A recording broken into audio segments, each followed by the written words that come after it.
Good morning. As a call to worship this morning, I'd like to offer this from Joseph Campbell. But to enjoy the world requires something more than good health and good spirits. For this world, as we all surely know, is horrendous. All life, said the Buddha, is sorrowful, and so it is indeed. Life consuming life, that is the essence of its being, which is forever a becoming. The world, said the Buddha, is an ever-burning fire, and so it is. And that is what one has to affirm with a yea, a dance, a knowing, solemn, stately dance of the mystic bliss beyond pain that is the heart of every mythic rite.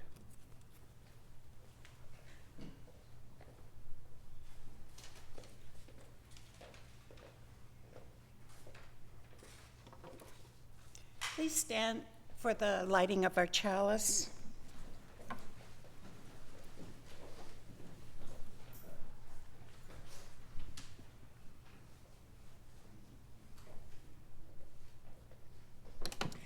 While Joseph Campbell notes that all life is sorrowful, he also proclaims that one has to affirm with a yea, a dance of the mystic bliss beyond pain, that is at the heart of every mystic rite. Perhaps that would be an aspirational description of what it means to gather here in community, a dance, a mythic rite, as we come together with our joys and sorrows in tow. So we light our chalice today as a reminder, a source of light, a centerpiece around which our spirits might engage in that dance.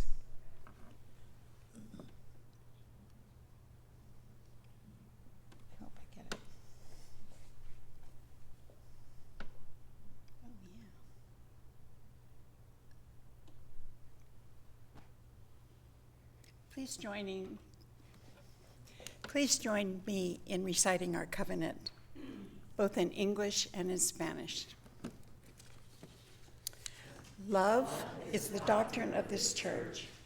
The quest for truth is its sacrament, and service is its prayer. To go together in peace, to seek knowledge and freedom, to serve humanity in fellowship, thus do we covenant. La doctrina de esa iglesia es el amor. La búsqueda de la verdad es su sacramento, y el servicio es su oración. Vivir juntos en paz, buscar el conocimiento en libertad, servir a la humanidad en comunión. Este es nuestro pacto. Our opening hymn is number 311 in the gray hymnal, Let It Be a Dance.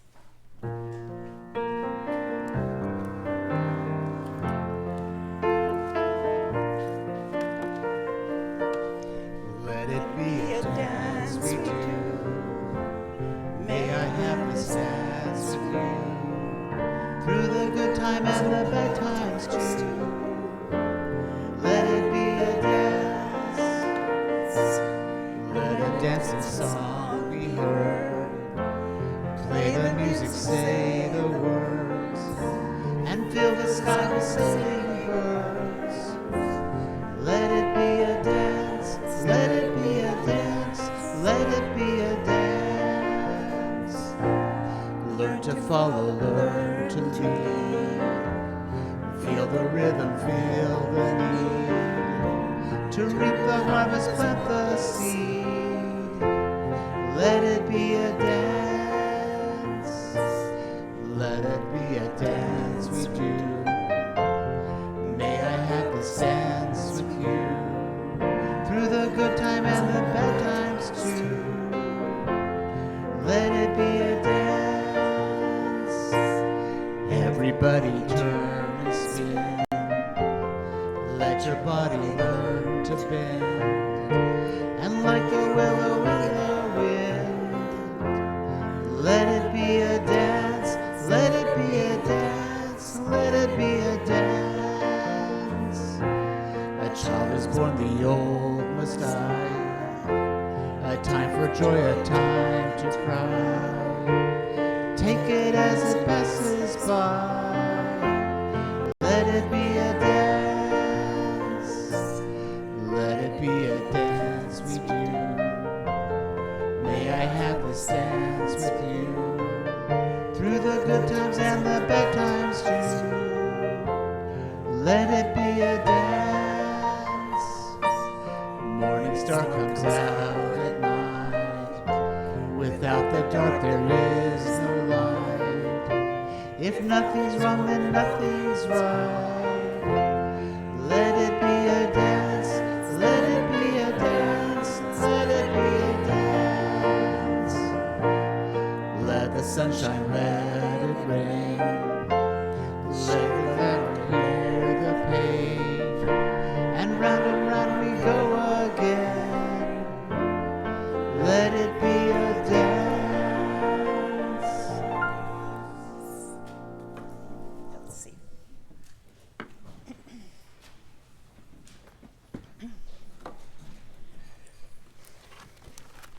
Good morning.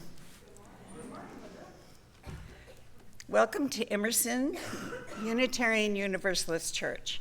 I'm Linda Fitzgerald. The pronouns I use are she and her.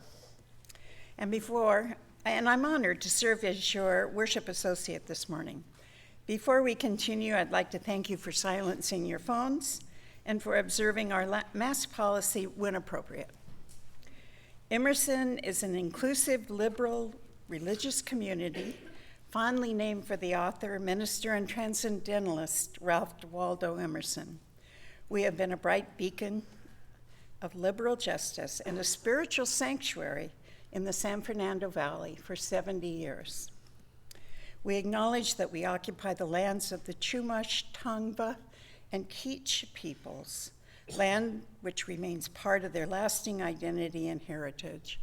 Our existence as a spiritual community can never fully be understood without appreciating the depth of the loss of their land in generations past and the enduring hopes for the renewed vitality of these cultures in years to come.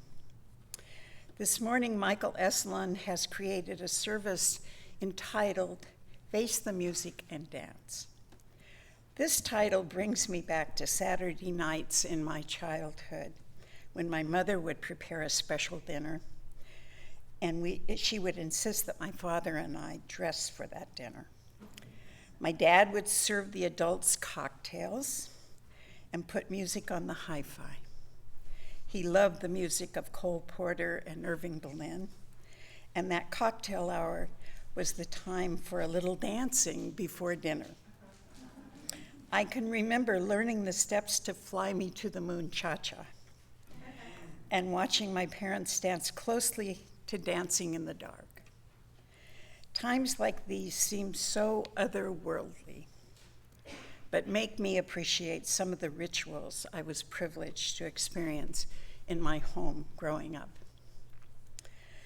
Michael Eselun, serves as the chaplain for the Sims-Mann UCLA Center for Integrative Oncology. Two-time TEDx speaker, Michael speaks extensively to the healthcare professionals, patient groups, populations, and faith communities across the country, long serving as adjunct faculty at the Wiesenthal Center Museum of Tolerance.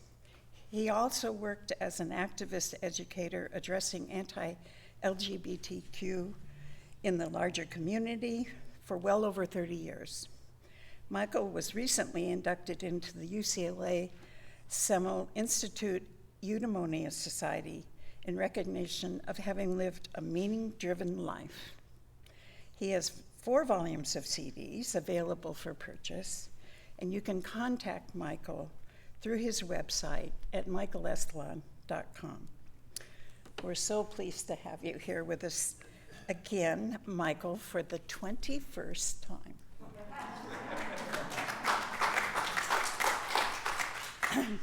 Thank you for joining us in worship this morning, whether here in person or online via Zoom. If you are new or visiting here, you are most welcome.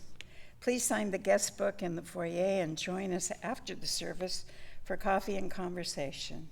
If you are joining us online, there will be a virtual coffee hour after the service in the breakout rooms. If you'd like to make an entry in our Book of Life regarding a joy or concern or memory, please find the book on our candle table beneath our memorial wall. And it will be shared during the service. Since I'm not able to access the chat or virtual Book of Life online, please share your joys and concerns as usual in the chat. And now, in the spirit of fellowship, let's take a moment to greet each other.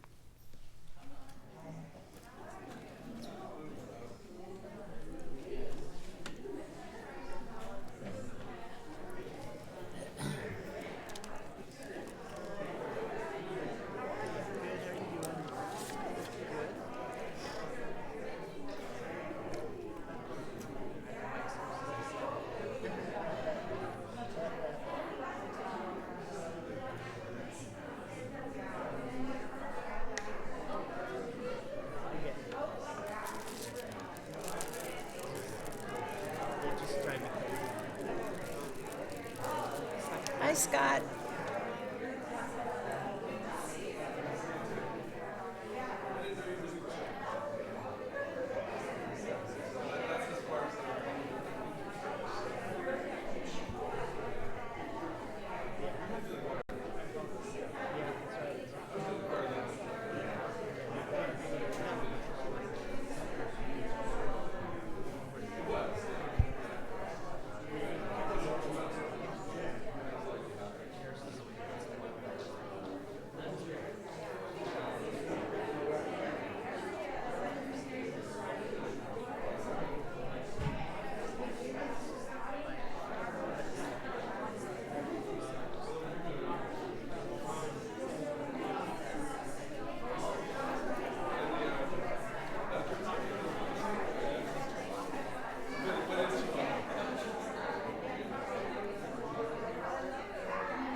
Michael has selected a story for all ages entitled Listening with My Heart, a story of kindness and self-compassion by Gabby Garcia.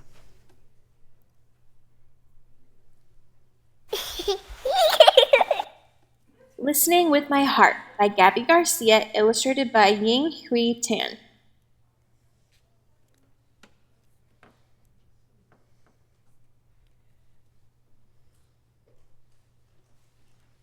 Esperanza's tummy fluttered as she practiced her lines on the porch. Today was the class play. Waiting for Mama to walk with her to school, she paced back and forth when she spotted a heart-shaped rock.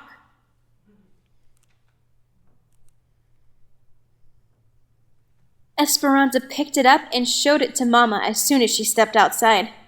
"I see you found a little treasure," said Mama. Esperanza rubbed its rough surface and felt a twinkle of joy. "Maybe it's a sign." "For what?" asked Mama. She thought about the class play later that afternoon, wondering what it would finally be like to be in the spotlight, To put my heart into everything I do, she answered.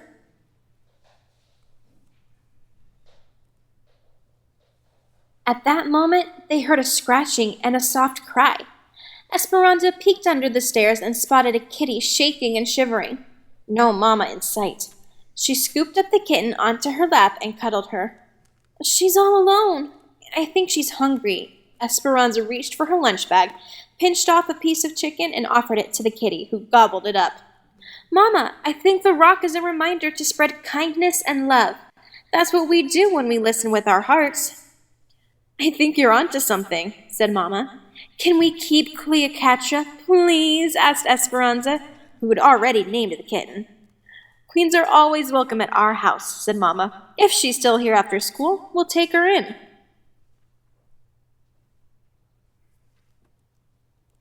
At school, Esperanza was more focused on the play than on math or reading. Clutching her script during recess, she noticed Bao sitting all alone on a bench. He was new in school this week and he didn't speak much English. She wondered if he felt lonely or scared. Esperanza found a soccer ball and kicked it over to him.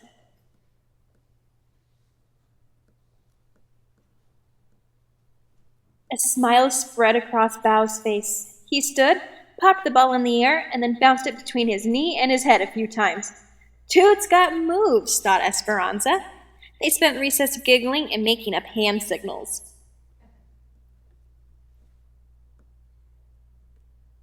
Afterwards, Esperanza borrowed Mrs. Owen's English Vietnamese dictionary. She wrote friend in Vietnamese, drew a picture of Bao and her, then put it on his desk. Esperanza rubbed the rock in her pocket. Listening with her heart made her feel peaceful inside.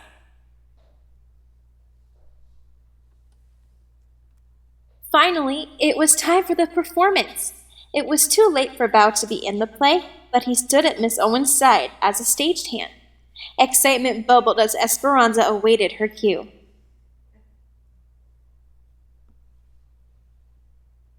Esperanza walked on stage, tripped as she was about to say her first line, and splattered across the stage.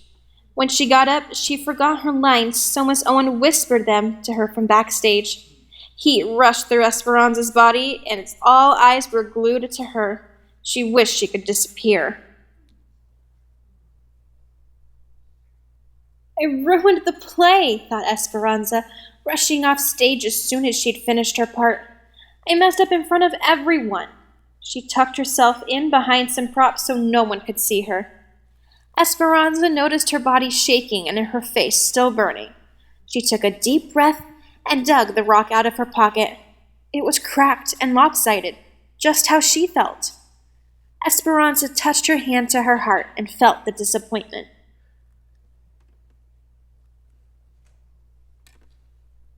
Bao found Esperanza a few minutes later and handed her a drawing with the word friend written above it. Esperanza nodded.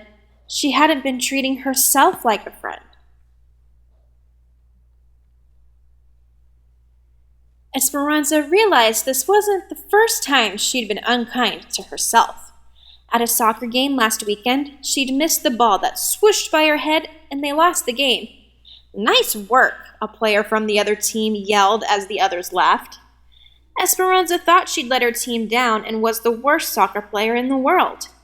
Thinking those thoughts had made herself feel worse.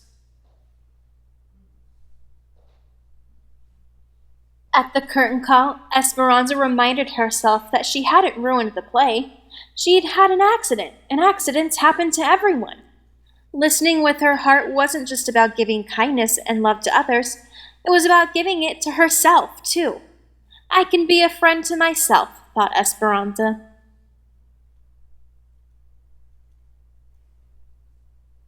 When Esperanza got home, she focused on her favorite things. She zipped down the hill on her bike, then spent the afternoon painting at the kitchen table. She also got the hug she needed from Mama and some cuddles from Cleopatra.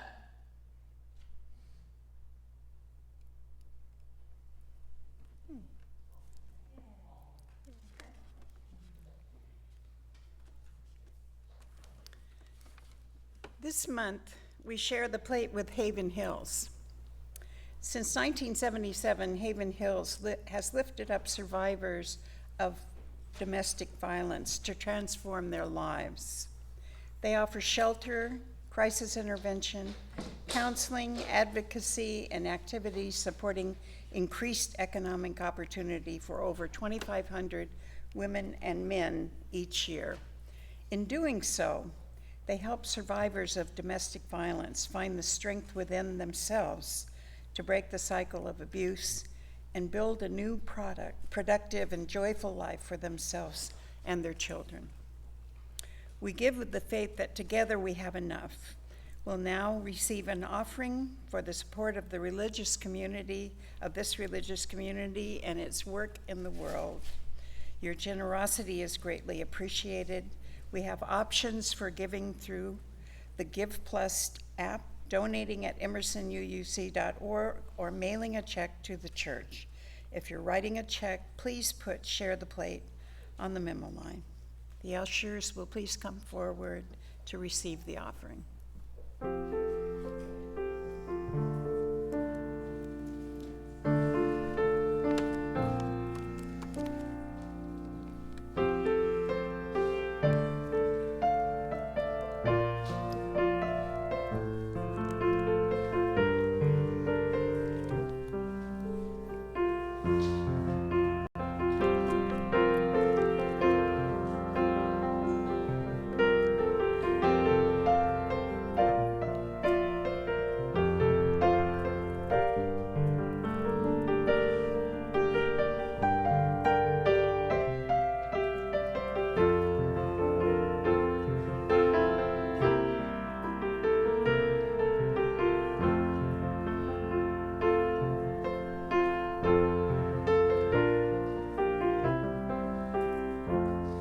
From you I receive to you. Together we share, and from this we live.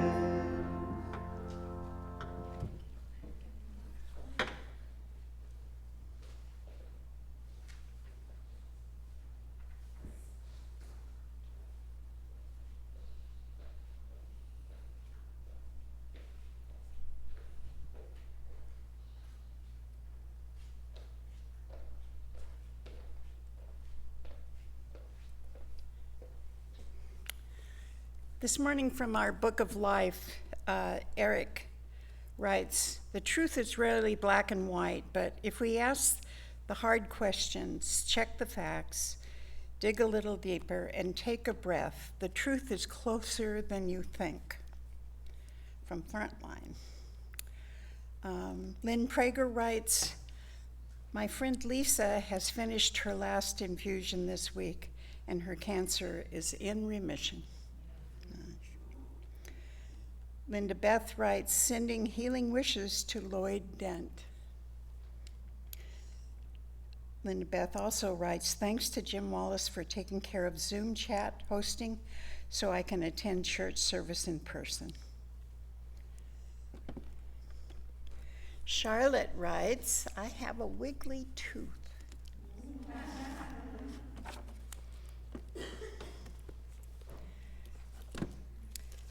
When we gather here on Sunday morning, each of us brings the sorrows and joys in our hearts, in our homes, in our communities, and our world.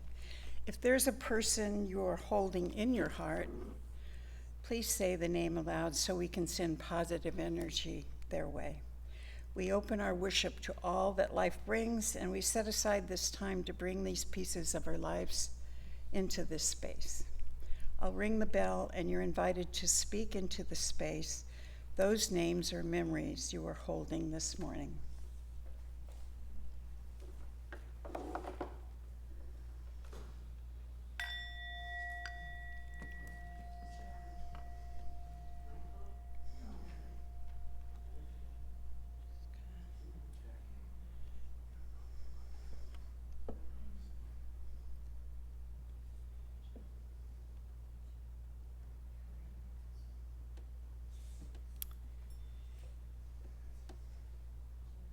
And let us hold gently in our hearts those thoughts that are too fragile or personal to be spoken aloud. So may it be among us.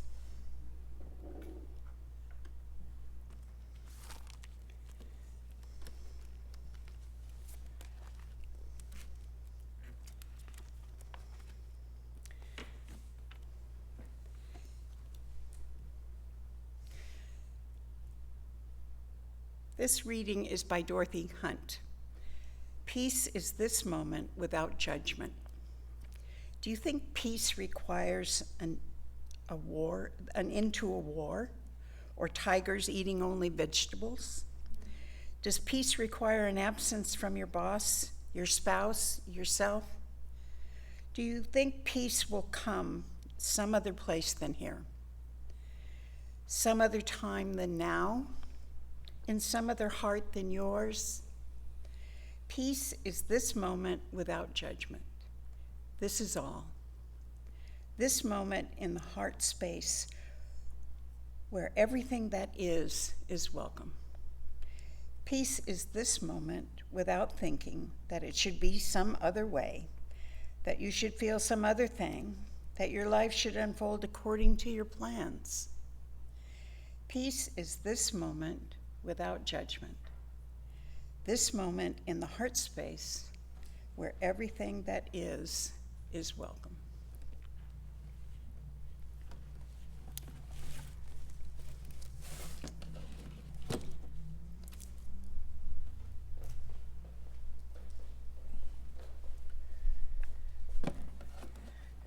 As we move into a time of silent reflection and meditation, I invite you to get comfortable in your seats. Maybe close your eyes if you feel so comfortable.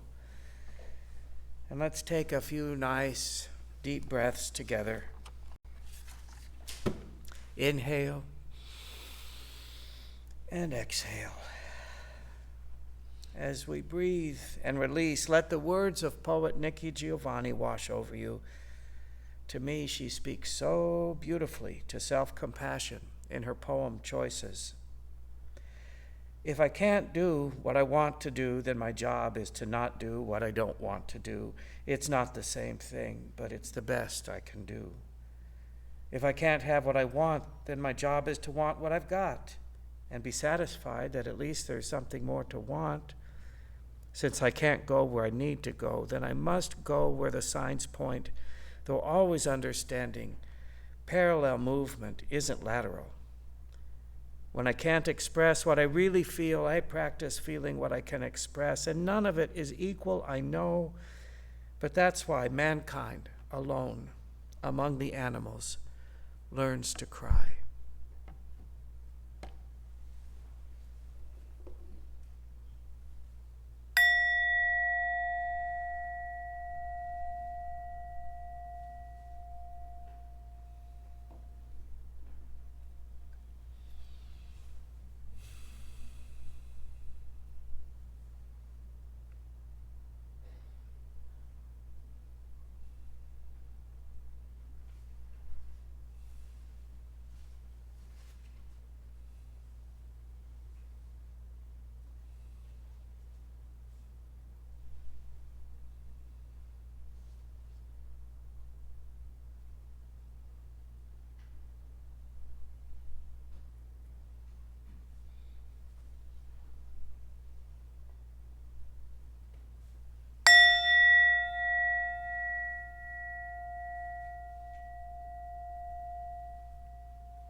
Well, good morning again. It's a joy to be here. There is a whole lot of wisdom out there, particularly in the Eastern traditions, that would suggest that the pursuit of equanimity, acceptance of what is the pathway to inner peace, maybe even to enlightenment. In fact, there's a Zen Buddhist maxim that would say that the great way is easy for one with no preferences. Simple, right? Yet, as an oncology chaplain, every day I walk beside folks for whom a cancer diagnosis is automatic entry into the veritable Olympics of acceptance. And Zen masters be damned, every patient I have walked beside most certainly has had their preferences. Stage 4 cancer at age 42? I don't think so. I can't accept that. I can't accept that it happened to me, that it happened to my family. I want my old life back. Even though resistance to what is, no matter what our circumstances, only solidifies and deepens our suffering, guarantees it, in fact, leaving us stranded miles away from any oasis we would ever call inner peace. And at the same time, we live in a world that absolutely reveres self-reliance and abhors what it sees as self-pity. The thing is, that part of us that would characterize our feelings as self-pity is the very same part that would rob us of any authentic experience of self-compassion and in turn acceptance. The two go together in a kind of dance. While I might have this aspiration, a lofty aspiration toward equanimity, I'm also encumbered by all too human feelings of disappointment and frustration and grief and sorrow. What about equanimity for those feelings? Daryl is newly diagnosed with a rare and aggressive sarcoma, but at this point is absolutely asymptomatic. It's kind of crazy making, Michael. I'm only sick because the doctor tells me I am. So I guess I just live my life as normally as possible, right? Still, he's heard enough from his oncologist and read enough to have a sense of what's coming down the pike, and that leaves him scared, of course. But Michael, I don't dare feel those feelings. If I do, I'll go down a dark hole and I'll never come out. It's a pretty commonly held perception. If I feel my feelings, they'll take over. They'll just suck me under. What I have found to be true is the exact opposite. When I give my feelings some air, give them some sunlight to move around, it can rob them of their power. They can loosen their grip from around my throat, and I'm afforded the perspective, the reminder that, hey, they're just feelings. And as the German poet Rilke reminds us, no feeling is final. A few years ago, one of the oncologists referred me to Vicky, who was so distressed that the doctor thought she might need a psychiatric evaluation. In any event, Michael, she's up in the infusion clinic now, and she's sobbing her head off. Will you please go see her? Well, Vicky had been living with a rare lymphoma for about 15 years, and in those 15 years had been on a dozen different drug protocols. Each one would work for a time and then stop working. Today was day one of yet a new drug protocol, and Vicky was just cooked, absolutely fried. But by the time I got upstairs to see her, to hear her tell it, Michael, really, I'm so blessed. Really, I'm lucky. Look, at least my cancer is treatable, and I have a great oncologist, and I have great insurance. I have the best husband in the world. I have kids. I have grandkids. I have a deep Christian faith, a wonderful church community. Really, I'm so lucky. And it was like the longer she talked, the less oxygen there was in the room, as if the rope was getting tighter around her neck because she just couldn't reconcile these all too human feelings of weariness and frustration and disappointment and resentment with her attachment to her identity as Little Miss Sunshine. What's more, an even more fierce attachment to positivity above all else. I mean, look around here, Michael. So many others have it worse. Why am I such a crybaby? Absolutely no self-compassion in that statement. No grace, no allowance to be a human being. It was as if she was trying to compose a symphony called Vicky, but had decided that we're only going to use these 4 or 5 notes. Only these sweet high notes of gratitude and joy and forgiveness and happiness and acceptance. There was no room for deep, dark notes of frustration and despair and resentment and anger. It takes all 88 keys on a piano to write a full-bodied symphony. Takes all those sweet high notes, all those deep, dark, low notes, everything in between. A few dark notes in the symphony of Vicky does not make her less of who she is. It makes her more. I see this as a kind of dance between self-compassion and acceptance. I'm reminded of a toy I had when I was a little kid. It was a gizmo with a trigger on it, and when you pulled the trigger, this card spun around very quickly. On one side of the card might be the image of a bird, on the other side the image of a bird cage. But as you pulled the trigger, the card spun quickly. It looked as if the bird was in the cage. Each side of the card's telling the truth for what it is. This is a bird cage. But we only got the complete picture through the dance, the constant movement between the two. What if it's like that between acceptance and self-compassion? The older I get, and I so appreciated Linda's reflection this morning, the more depth of meaning I find in the most deceptively simple song lyrics from very old songs written by the masters of the Great American Songbook, the Gershwins, Rodgers and Hart, Cole Porter.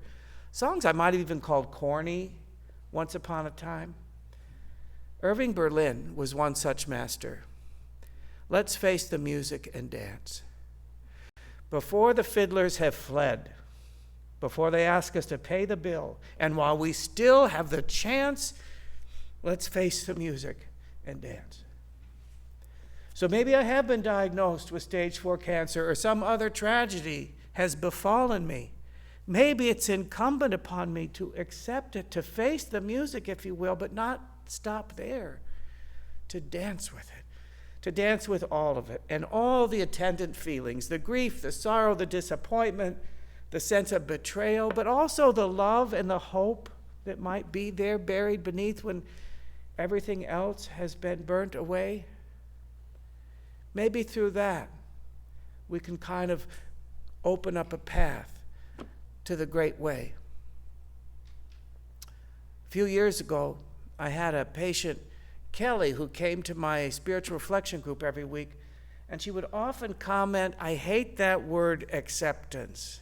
I don't accept that I have cancer. I will never accept it. To me, that implies that I approve, and I don't approve. I acknowledge I have cancer, but I don't accept it. I got a real vivid exercise in acceptance a few years ago. I got to take the most wonderful trip in March of 2017 to Nepal and Bhutan. The second to the last day of the trip was probably one of the most perfect days of my life. Along with my dear friend and guide Saiwang, we hiked up to Tiger Nest Monastery, a magnificent 17th century Buddhist monastery, perilously and improbably hanging off the side of a mountain with this stunning view of the mountains and the valley below. It's only accessible by foot, and it's quite an arduous climb to get there, not unlike climbing to the top of Yosemite Falls. It's also a site of sacred pilgrimage for the Bhutanese people. All are expected to make that climb once in their life, if they can. Well, Saiwang and I made that climb, and when we got to the gates of the compound, we took our shoes off and went inside. The first thing I saw was this big orange tabby cat snoozing in the one narrow shaft of sunlight piercing through this narrow slit of a window right next to a monk tending to the altar. Saiwang showed me around. We sat down in the great hall and we meditated for a time. And then we lit some butter lamp candles, sending up healing prayers for loved ones, patients, my mom. With our spirits full to the brim, we descended back down the mountain, talking every step of the way about life, about everything. When we got to the bottom, Saiwang surprised me. I was treated to an herbal hot stone bath in a wooden tub at the family farm of my driver, Sonam Tabgai. After this delirious soak, I got treated to a home-cooked meal with Sonam Tabgai, with his family, his kids, and Saiwang. Like I say, it was a perfect day. Next morning, I was supposed to fly back to Kathmandu, spend the night, so the next day I would take my series of flights to get home to Los Angeles. I pulled the curtains back. I couldn't believe my eyes. Oh my God. The whole landscape was blanketed in white. It had been snowing all night. God, it's so beautiful. And just think, Michael, if that had happened yesterday, you wouldn't have been able to go to Tiger Nest. Aren't you lucky? And then it didn't stop snowing. Uh-oh. What if my flight doesn't leave? I scrambled, got ready, got packed up, got downstairs. Saiwang, can we call the airport? What do you think? Is the flight going to make it? What do you think? No, Michael, they don't allow you to call. You have to go in person. And I'm sorry to say that I, by law, am not allowed in the airport with you. So when I drop you off at the terminal, that will be goodbye. Oh, now I'm starting to panic a little bit. What if I miss my flight? What if I don't get home to LA? I was just not expecting a pop quiz in Buddhist philosophy at this point of the journey. I've had that aisle seat booked on that South China Airlines seat for 9 months. They have 15 seats across in coach. If they get rescheduled, I'm going to be in the middle. I won't survive. It's a 36-hour flight home. I can't do it. Just breathe, Michael. There's nothing you can do about it now. Be in the moment. Oh, look at the kids playing in the snow. Aren't they cute? They're so happy to have been released from school early. We get to the airport, have a rather tearful goodbye with Saiwang, which doesn't exactly feel like goodbye because I'm not sure I'm leaving. He tells me he'll wait in the parking lot for an hour or so, make sure I get off okay. I get inside the terminal. It's pretty clear right away. There's no electric power here. There's no computer screens, there's no lights, there's no PA system. There's just one teeny woman behind a counter and hundreds of frustrated passengers in front of her. Now, I do have to say, Bhutan is the most Buddhist culture imaginable. It's not just a religion, it's not a way of life, it is somehow in their DNA. I've never seen anything like it. I finally wait through the line, I get up to the counter, and this woman looks at me with the sweetest smile. Yes, sir, how may I help you? As if she has all the time in the world, as if she hasn't just been dealing with hundreds of disgruntled passengers.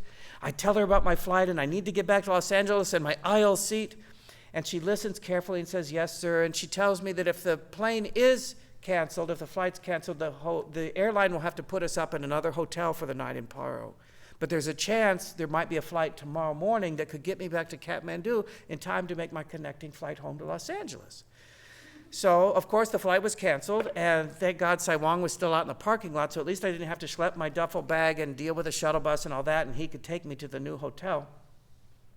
When we get to the hotel, it's clear there's no electric power there either. There's a blackout all over Paro. No heat, no hot water, no lights, no internet. No way to let my husband Scott know I'm not going to make it home, or to let work know. And it's so cold, I put every article of clothing I brought with me on and got under the covers just to keep my teeth from chattering. Well, as that afternoon is dragging on, I'm getting a little weary of this pop quiz in Buddhism. Just let it go, Michael. There's absolutely nothing you can do about it. But as the afternoon drags on, it's getting darker, and I realize I've got no way to see in here. There was a candle, but no match. And I certainly wasn't going to use what was left of my phone battery for the flashlight. So I trudged through the snow back up to the main lodge, to see if they have a match. And when I get there, a man comes in who looks pretty official from the airport. I nab him before anybody else can. Excuse me, sir, are you from the airport? Can you tell me, do you think my flight's going to leave for Kathmandu tomorrow? Well, of course, sir, but first tell me, how do you like the hotel? How do I like the hotel? My inner ugly American is starting to wake up.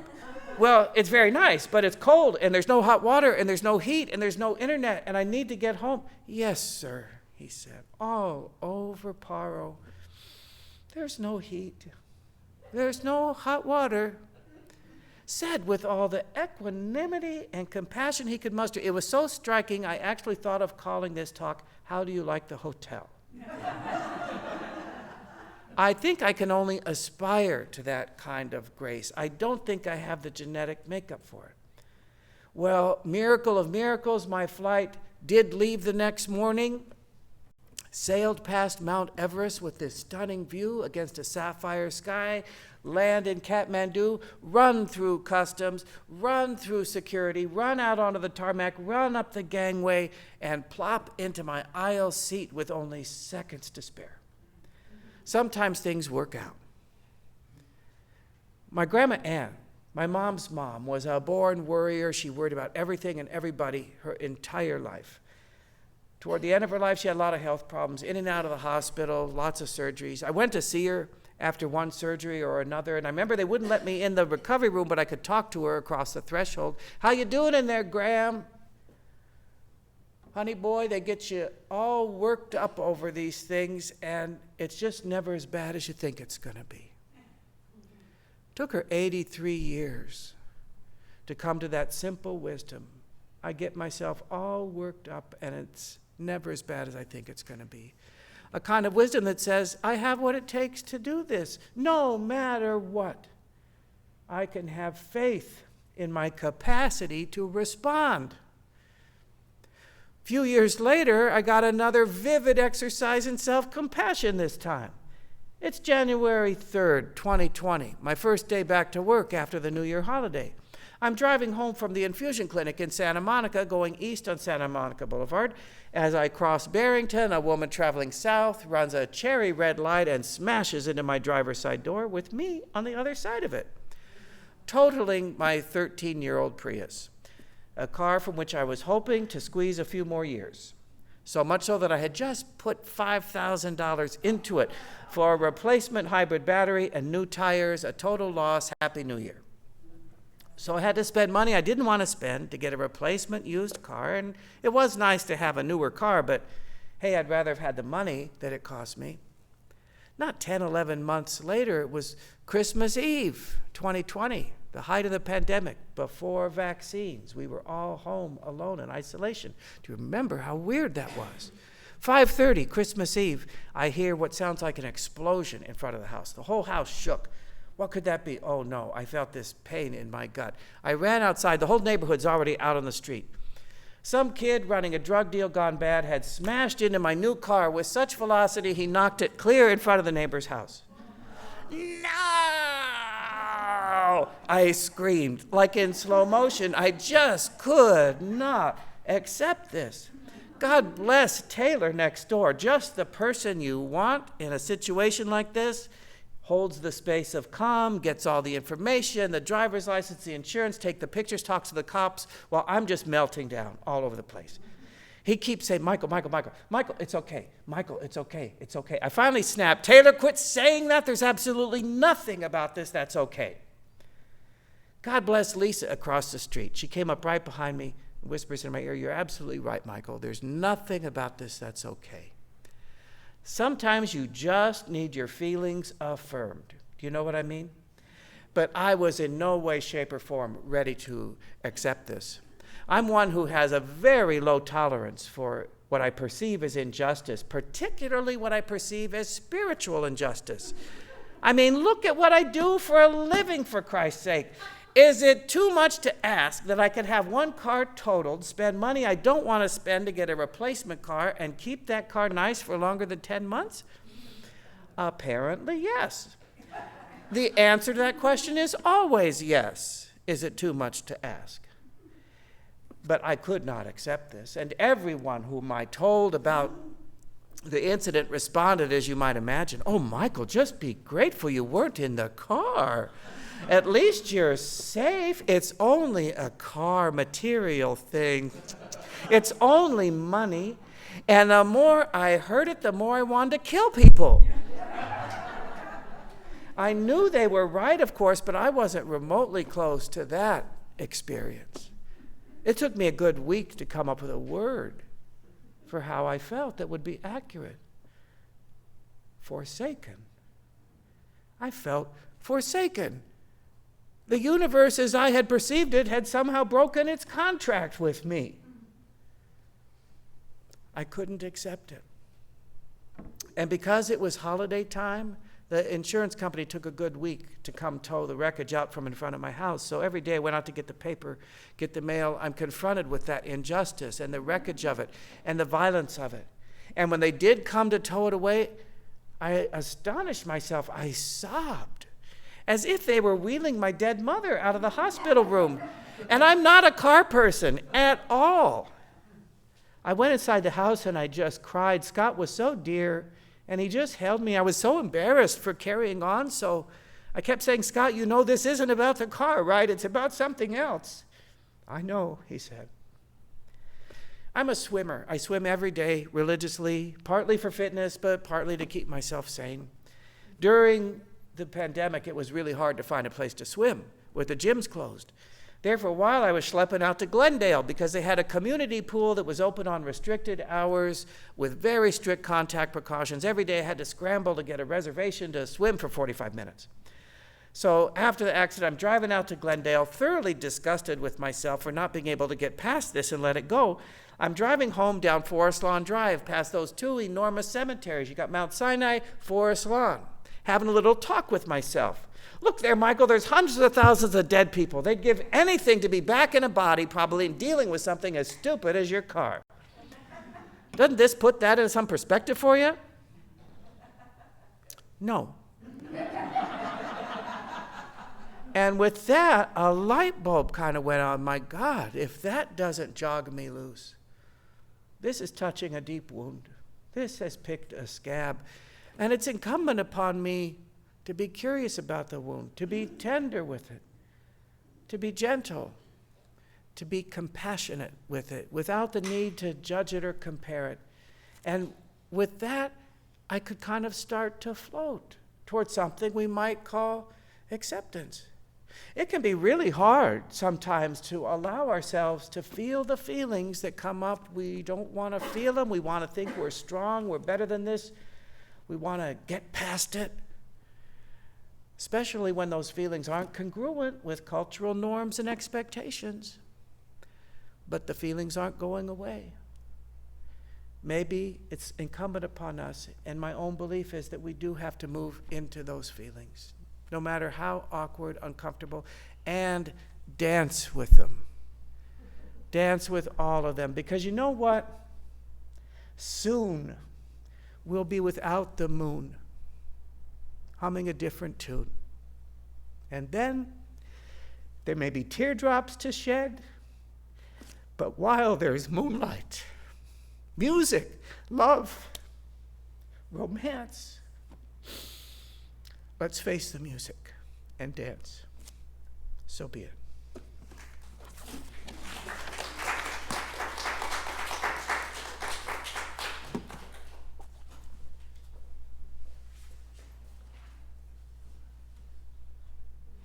Oh, we have a close. Am I introducing the closing song? There we go. Come sing a song with me, number 324 in your gray hymn. It's actually 346. Oh. There we go.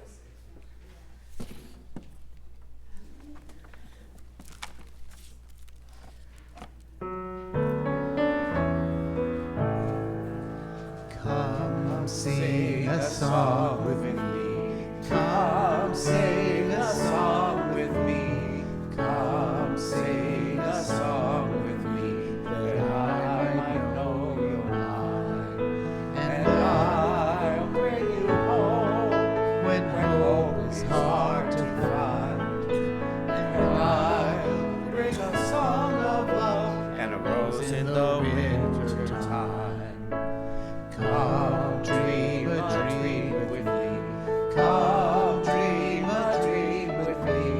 Come dream a dream with me, that I might know you're mine. And I'll bring you hope when hope is hard to find. And I'll bring a song of love and a rose in the winter time. Come walk in rain with me. Come walk in rain with me.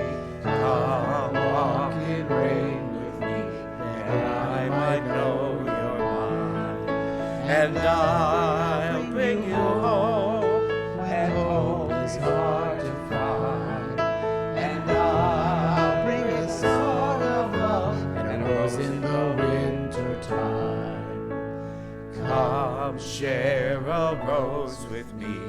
Come share a rose with me. Come share a rose with me, that I might know you're mine. And I'll bring you hope when hope is hard to find.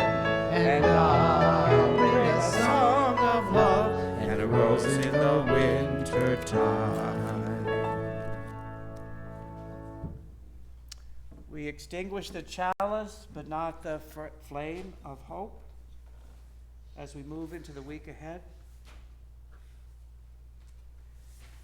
I'd like to ask you to maybe be seated, and we can close our eyes for a little benediction.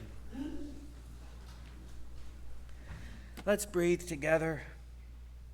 And as we breathe, might we envision the complicated dance that is our own life right now? All the parts we love that bring us joy, the parts to which we cling that make us believe life is worth living, as well as the parts we just wish weren't there, the parts that are hard to accept. If only this or that would go away or weren't true, then I'd be happy, then I'd be okay. Can we envision those aspects locked in embrace in a great and wild dance? Might we be fascinated by the dance, entertained by the dance, maybe even fall in love with the dance, perhaps even long after the song has ended. So be it.